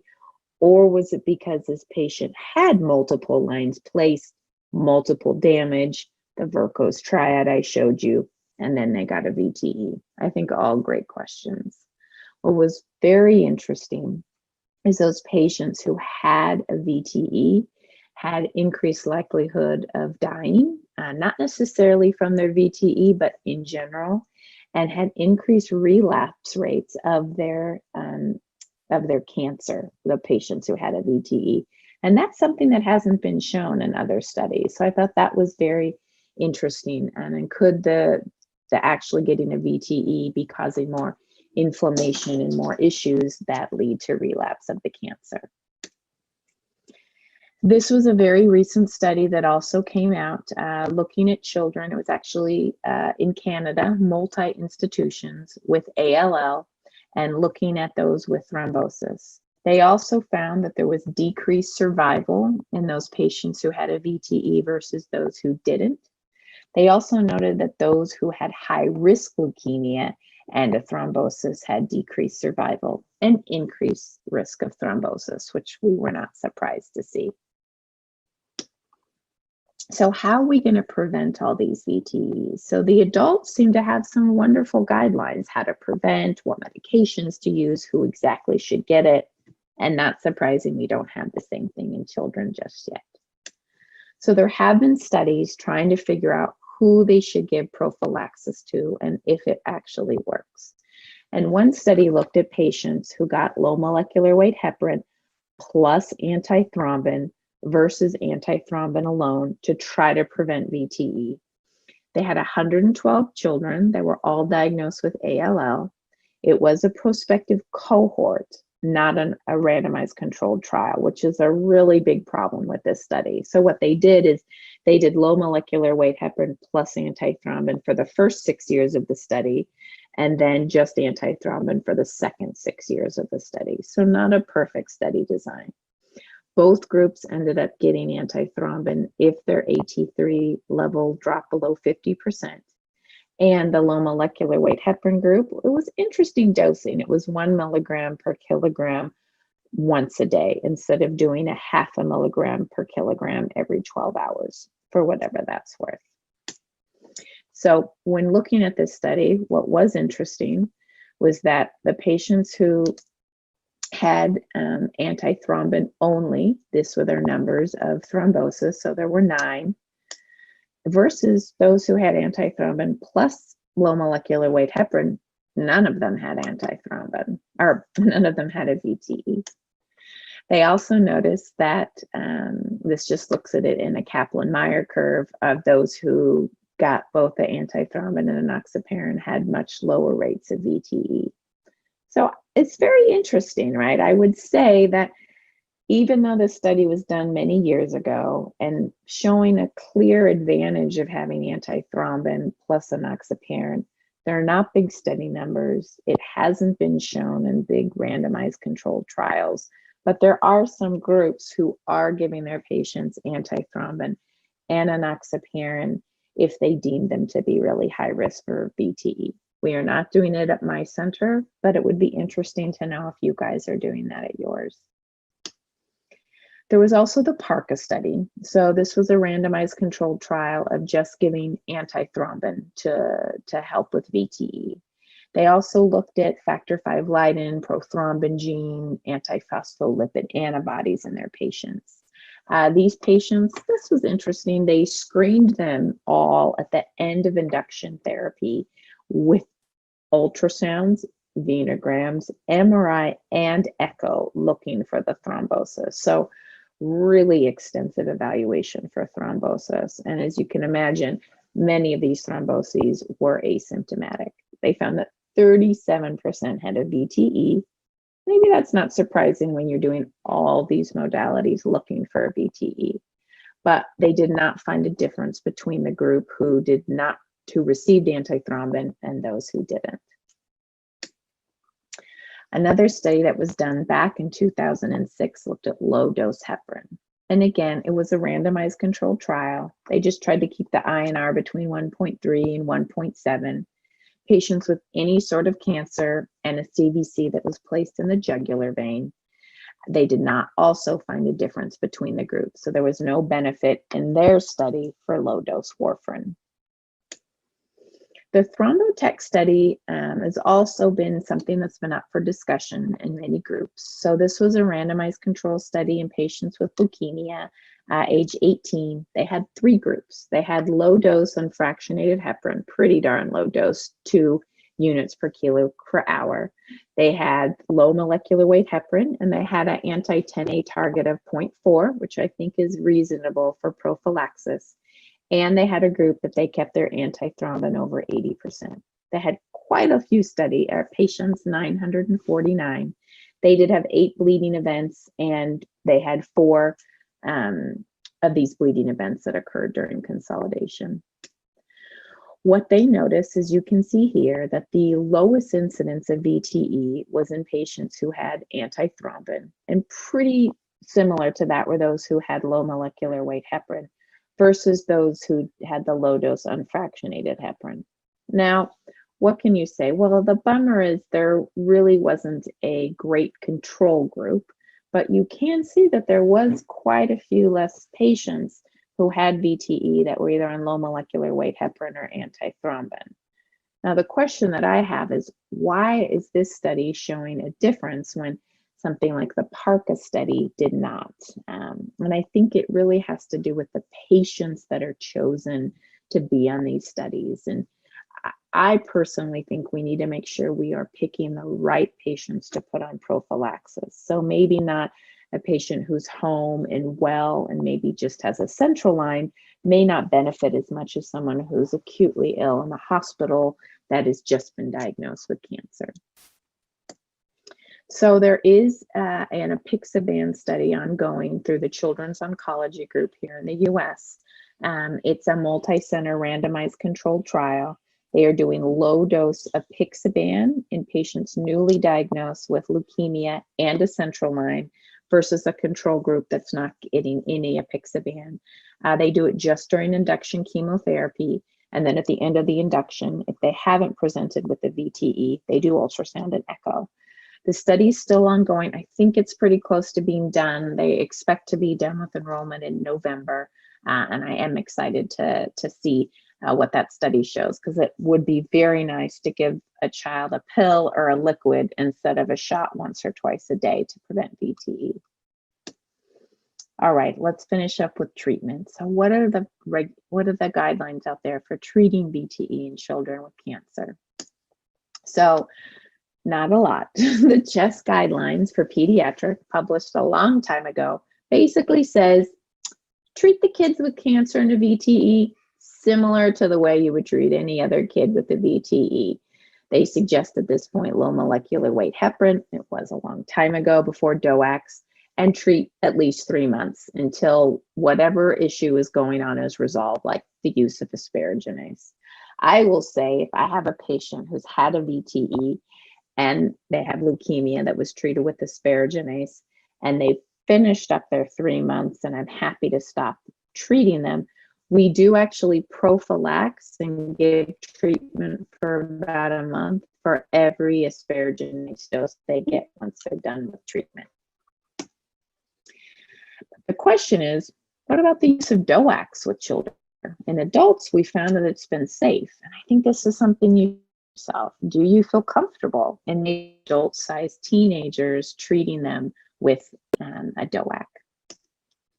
So the Children's Oncology also has some recommendations. I'm not going to talk through this. I will tell you they're not outstanding. Just the American Society of Hematology and the CHEST guidelines in terms of who you should treat and what you should treat with. It is nothing outstanding, but they are there if you do want some guidelines, but they are not specific for children with cancer. So they talk about what do you treat with, remove your central venous, should you anticoagulate before removing the catheter, should you use a vitamin K antagonist? So these are all the questions. They ask many, many questions in here if you want a nice place to go to. I will say that there are guidelines that say give a few days of anticoagulation before removing a central venous line for the risk of embolization, but there are studies coming out now that maybe that was unnecessary to provide those guidelines, but I think there's more to come for that. So there are DOAC phase 3 pediatric trials that came out last year. So rivaroxaban and dabigatran. In these big trials, they did include some patients with cancer. So rivaroxaban enrolled 335 subjects. 40 of them with cancer were on the rivaroxaban part. They did not do any sub-analysis, though, of the cancer patients. The same with the dabigatran. They enrolled 203 subjects. 33 of them had some sort of cancer. They didn't say what kind. There were no sub-analysis done. But in general, in all their patients, their VTE reoccurrence was about 1% in both trials.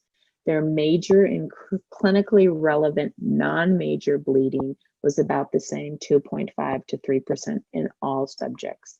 So, you know, what I take from this is, well, they didn't do a specific cancer and pediatric VTE and DOAC analysis, but overall, they seem to be pretty safe. And if you compare it to the adult studies who did study specifically cancer patients and it's safe, maybe we can feel safe giving it to our older children with cancer. All right, so what did we cover? I think quite a lot. So I hope you understand that cancer is a significant risk factor for thrombosis for children and adults. Patients with cancer who are then diagnosed with a VTE have an increased risk of both death and long-term sequelae. Children with leukemia who receive asparaginase and steroids have additive risk of thrombosis. But I think we need to do a lot more studies to figure out exactly which children with cancer are at very high risk and which one of those would benefit from prophylaxis. And possibly the use of DOACs might be quite promising and helpful for our kids instead of subcutaneous injections. I thank you, and I hope you all have a wonderful day.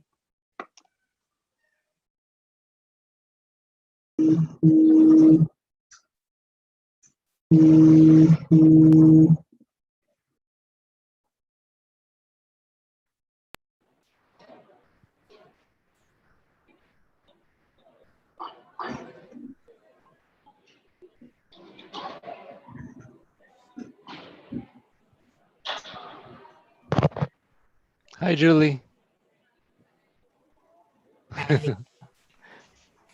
Hello. Thank you so much. Talk with you.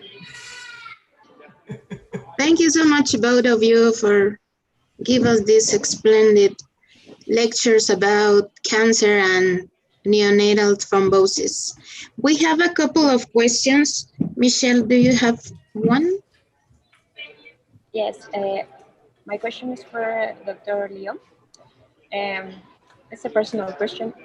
I already have a patient with explained thrombosis, and I listened in your talk that we shouldn't treat patients with partial thrombosis. Is that correct, or I misunderstand that? Michelle, would you mind repeating the question? I think you mentioned something about partial occlusion, but Partial occlusion, I may have missed it. Would you mind repeating the trombosis. question, please?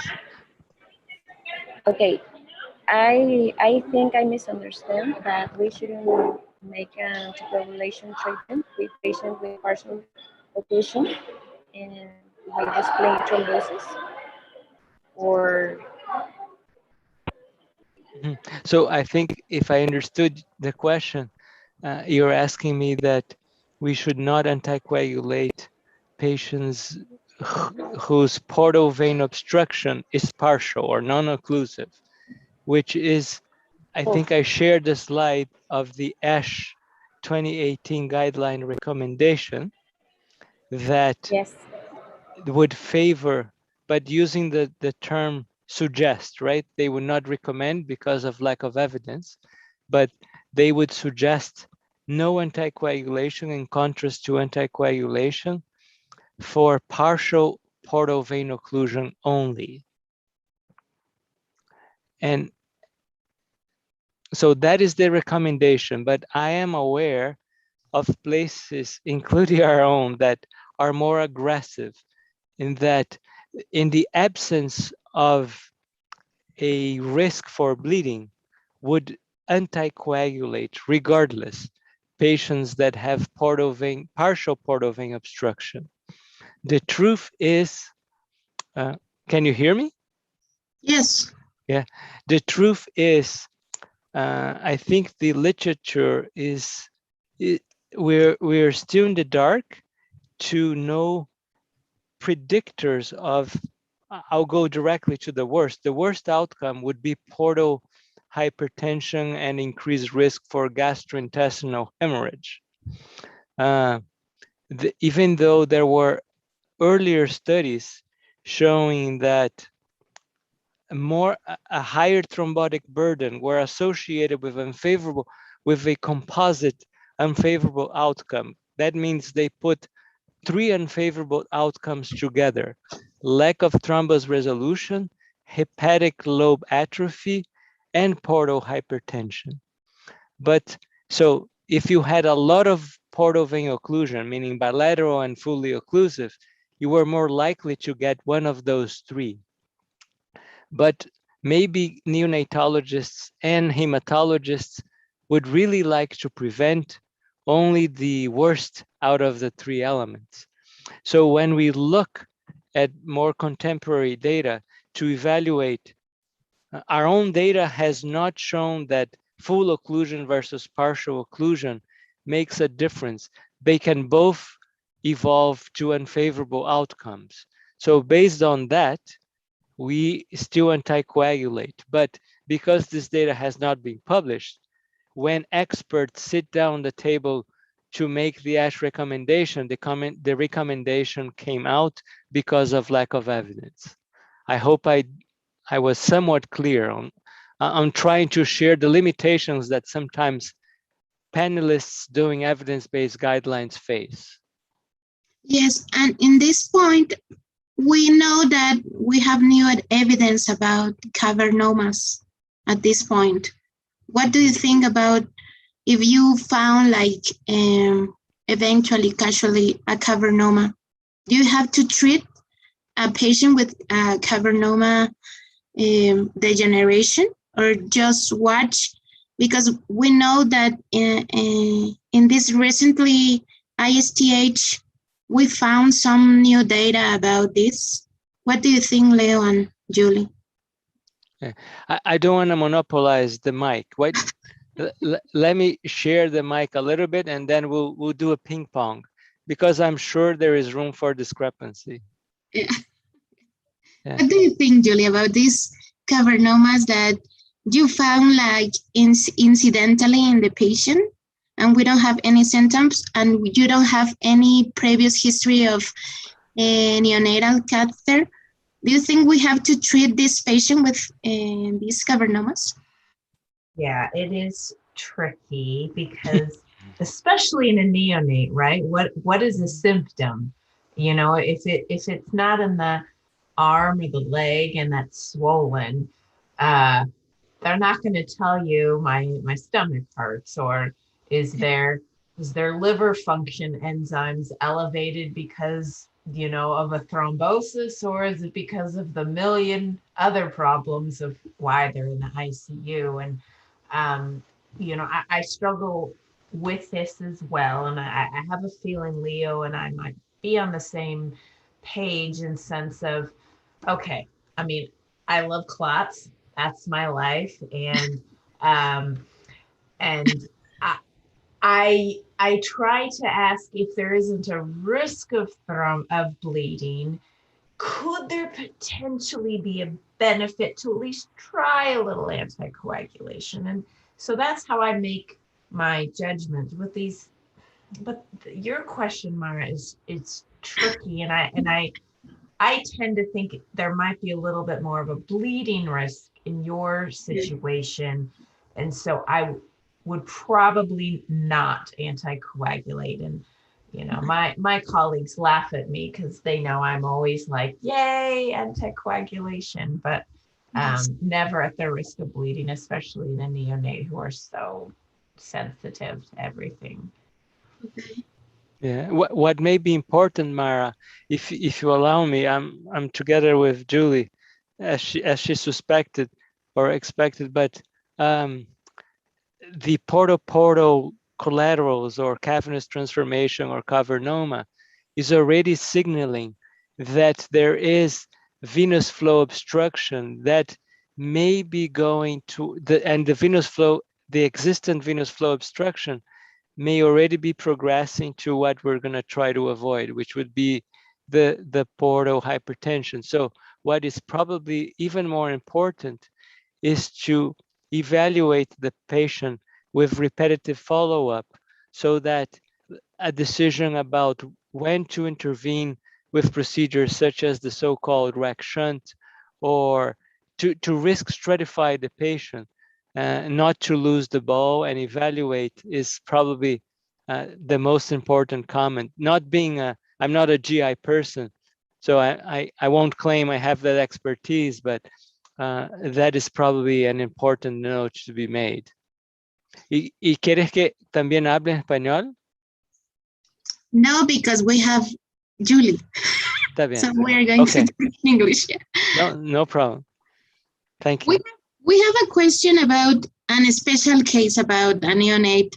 If we found a thrombo in the right atrium, and it's this clot is like gogun, do you think we have just anticoagulate or do something like thrombolize, or I don't know, probably be more aggressive?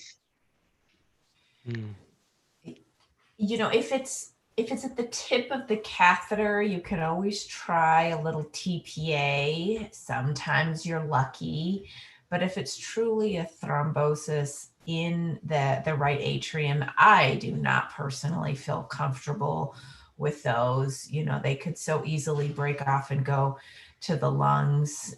We see them a lot. I see them a lot in the cancer patients. Actually is a big group who we find them, maybe because we're doing so many echoes in those patients is probably the reason.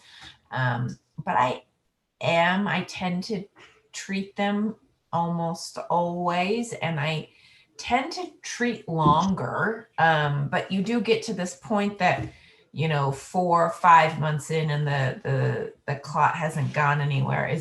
That's a really tricky situation. You know, do I keep them on this until I pull the line? I'd love to know, Leo, you know, how you deal with this situation. Sometimes they don't go away. Yeah, they don't. And I think the adult literature, Mara, tries to risk stratify exactly what we're talking about. They try to risk stratify the thrombus in the right atrium according to size characteristics and mobility characteristics. So when I was just in the beginning here, we put something together. If I recollect, right atrium clots that had unfavorable outcomes for a grown child were usually had a diameter equal or greater than 2 centimeters in diameter. And that was the divider between anticoagulation versus doing nothing. But basically because of how big it gets, with the risk of getting stuck in the AV valve if it dislodges. But the 2 centimeter has to be corrected according to the patient's age and the diameter of the AV valve. So, and the second point, it may be if the patient has already had a pulmonary embolism or not, in case it dislodges, and if there is a team or cardiovascular surgeons that would be able to, if you intervene with TPA, increasing dramatically the risk of it to dislodge to go to the lungs. And God forbid, if there is a right to left shunt, to cause a stroke or to cause something on the left systemic circulature. So it's always very important to evaluate all of those points. Julie's comment about perhaps the more benign types in the cancer patients, that it's not frantically dancing within the chamber, and it's just by the tip of the catheter and trying the classic low dose TPA that in the neonates, just because I spoke on neonates, so maybe trying smaller doses. There are some groups that reported successful experiences with that. What I'm trying to say is there's not a one size fits all answer here. You really need to evaluate and risk stratify the thrombus in the right atrium, put that in perspective, if a PE has already occurred or not, talk to your cardiovascular surgeons and go from there. Sounds like a politician answering you, but could be, yeah, good to know. Yeah. But beyond this in the case in the cancer patient, that we don't have any really evaluation, objective evaluation like Corona or other evaluation, do you think we have to apply some kind of points of Corona probably, or give a secondary thromboprophylaxis to the patient had another thrombosis, or start in the patient that we know that had this probably elements can give this perfect soup to the coagulation or to the formation of the clot. Probably this patient with leukemia, T cells, leukemia, or obesity patients, or sarcomas or lymphomas. Do you think we have to probably give these patients thromboprophylaxis? Yes, so in terms of the Corona risk score, to me, it is so adult based that I don't think we can apply it to children. Their cancers are so different, ovarian and pancreatic, and really these, luckily, cancers we don't have. And, a lot of it is linked to the CBC counts. And so when you're talking about mostly patients with leukemia and their white cell counts, minus the patients who have, APML or white cell count of, 200,000, a lot of the parts of the Corona score, I can't really link to children. And, I know the groups are trying desperately to create a risk score for children with cancer, but I don't think we're really even close yet. In terms of who to prophylax, as I kind of talked about, the studies haven't been great so far. And I wonder if it's because you can't really compare a newly diagnosed cancer patient with a cancer patient that's home and running around and kind of looks pretty great. And I think we really need to think about the highest risk patients. So who are the highest risk cancer patients? Well, I would say, sick as stink, not getting out of bed, maybe a new diagnosis, just receiving asparaginase, being obese, like you said. We at CHLA are starting with kind of we call it a low bar. And you know, in English. It's okay, you have new leukemia, you're really obese, and you're an adolescent, so you're kind of like an adult. Okay, we'll start with you. And that's just how we're doing it at our hospital. Okay. You, Leo, you put somebody on this list? We are currently not immediately offering primary DVT prophylaxis. I think, as Julie is alluding to, that we're still doing a case-by-case basis until something comes up. But I would add to those to the list of the ones that she said, maybe patients with sarcomas or lymphomas that have extrinsic vessel compression. You know, how much of the vessel needs to be compressed? I don't know. And enough for the patient to have symptoms, or I don't know, almost total occlusion or something like that. Those would be the only other things that come to mind, that you have less resistance from the oncologist. Let's put it that way. Even with the vessel occlusion, extrinsic vessel occlusion, you may still start to find some resistance. Okay, yeah, it's true. And finally, we have a lot of questions, but we don't have really so much time. But we have a question that I really think it's important. When do you separate these doses of prophylaxis every 12 hours to every 24 hours? By kg, by BMI, or by age? I think it's important to define. I go on, Leo. You can go first this time. I think that the mutual silence already answered it.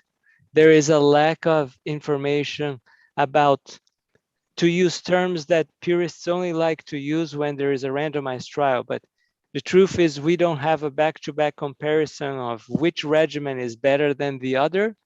And number two, I don't know, Julie, I'm thinking out loud, please, welcoming your input, but I'm afraid we may also not have very strong data comparing back-to-back intensities to comment on bleeding risk. So in the absence of perhaps those, one would use common sense. If you have a thrombocytopenic patient, you don't want a patient to have a peak that is higher, or some other risk of bleeding, you may consider using the 0.5 twice a day. On the other hand, it's a very needle phobic patient that, you know, if you suggest twice a day, that patient is not going to be adherent at all.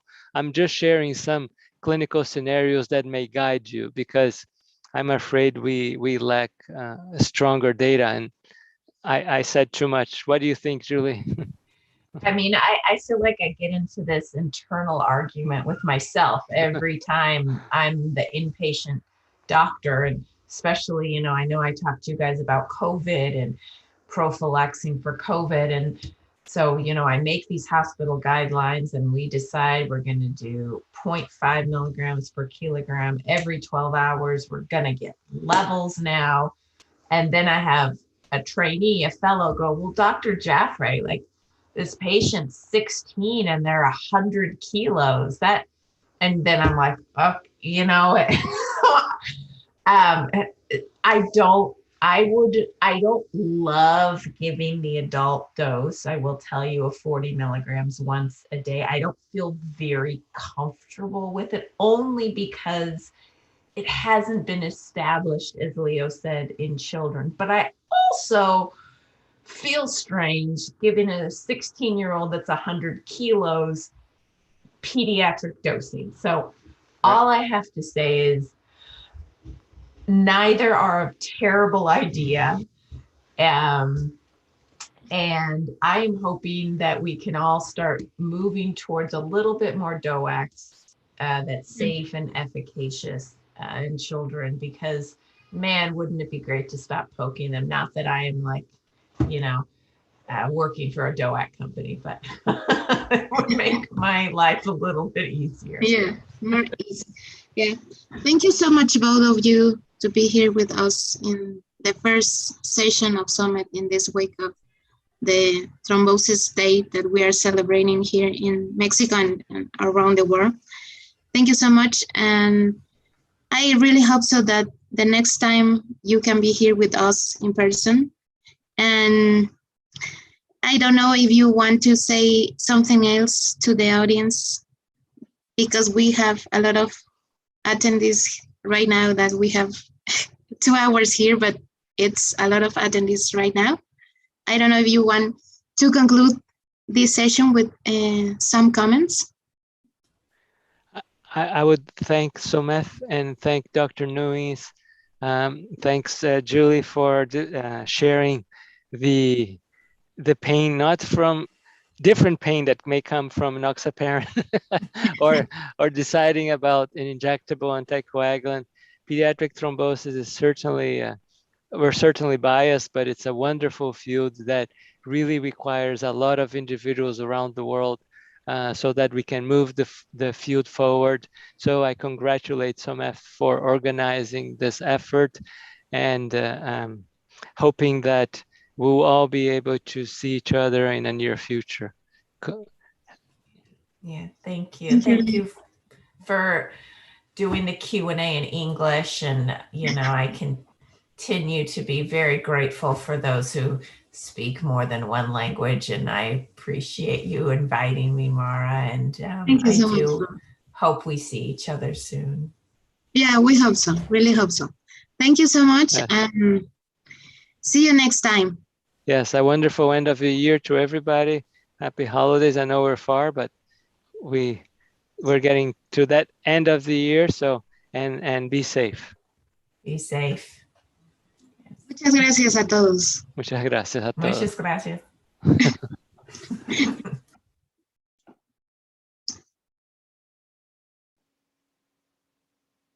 Muchas gracias, Mara. A ti, Leo. Gracias por unirte con nosotros. No, mucho gusto. Ojalá sea de alguna ayuda. Claro, claro. Entonces hablamos pronto. Gracias. Dele, gracias. Bye.